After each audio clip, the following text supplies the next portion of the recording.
Pero ang alam ko, itong highest paid vlogger na sumusuporta kuno sa presidente, bayad mga kababayan. Binangga ka ni Sangkay, iniwanan ka kasi bakit? Hindi kasi mga bayad yun.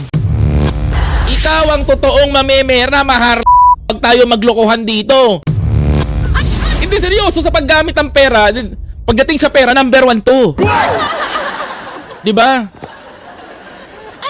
O, booking natin. Magkano binayad sa'yo nung abogado? Nung kampanya? Huwag mo kami niloloko dito, ka.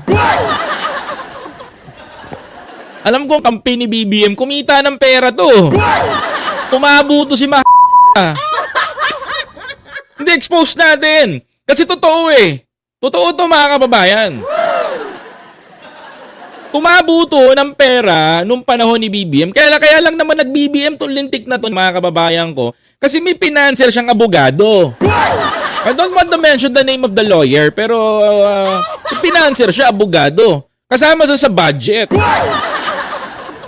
Diba? Ako lately ko lang nalaman yun mga kababayan ko because wala naman kami natatanggap during the campaign eh. Pero ang alam ko, itong highest paid vlogger na sumusuporta kuno sa presidente, bayad mga kababayan. Huwag ka na magkaila kasi alam namin na bayad ka. Kaya nga binangga ka ni Coach kaya binangga ka ni Mike Cervere. Binangga ka ni Sangkay, iniwanan ka kasi bakit? Hindi kasi mga bayad yun. Dahil hindi tumatanggap ng mga bayad yung mga yun. Ikaw lang ang nanunuhol sa kanila ng pera tapos i-issue mo na binigyan si Jared ng kung anong pera. Ikaw ang totoong mamemera, wag tayo maglokohan dito. Diba? Ito, may pinanser to.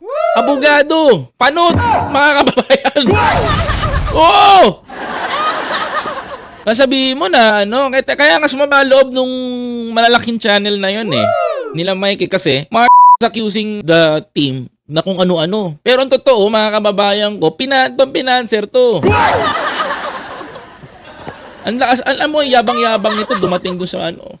Ba't kaya dito hinaharap? Dapat doon kayo sa taas. Doon kayo sa aircon. Wala eh. Doon lang may function room eh.